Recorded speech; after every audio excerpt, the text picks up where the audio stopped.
परब्रह्म गुरुर्विष्णुः गुरुर्देवो महेश्वरः गुरुर् साक्षात् परम ब्रह्म तस्मै श्री गुरुवे नमः।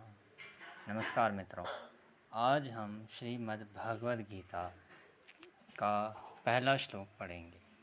ये वीडियो उन मेरे मित्रों के लिए है जो कि भगवद गीता पढ़ना चाहते हैं और उन्हें कभी कभी समय नहीं मिलता या फिर कभी उन्होंने श्लोकों वाली गीता नहीं पढ़ी है। आजकल मार्केट में या बाज़ार में जो गीता आती है वह शुद्ध हिंदी में होती है, बिल्कुल हिंदी में ही है, उसमें श्लोक नहीं लिखे रहते।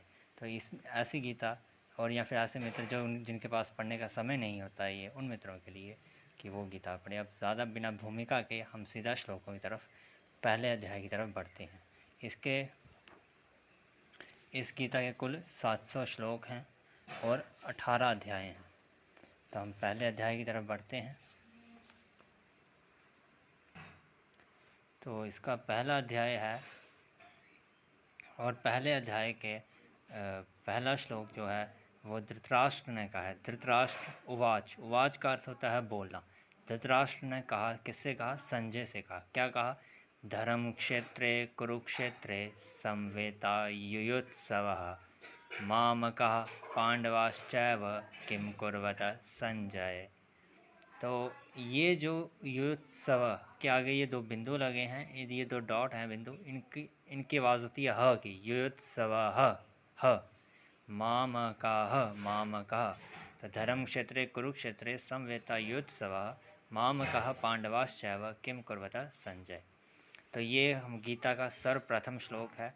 इसी का हिंदी में अनुवाद है कि हे संजय, धर्म भूमि कुरुक्षेत्र में इकट्ठे हुए युद्ध की इच्छा वाले मेरे और पांडु के पुत्रों ने क्या किया कि धर्म क्षेत्र कुरुक्षेत्र, जो धर्म क्षेत्र कुरुक्षेत्र है उसमें संवेता का अर्थ हुआ इकट्ठे होना, वो इकट्ठे होकर युत्सव का अर्थ हुआ युद्ध, का अर्थ हुआ युद्ध, और उत्सव का हुआ इच्छा, जो युद्ध की इच्छा से इकट्ठे हुए हैं। कौन? माम कहा, माम यानी मेरा, कहा यानी पुत्र, जो मेरे पुत्र हैं, पांडवाश्चैव और जो पांडु के पुत्र हैं, उन मेरे पुत्र पांडवों के पुत्र ने किम कुर्वता, क्या किया, हे संजय मुझे बताओ, ऐसा धृतराष्ट्र ने कहा।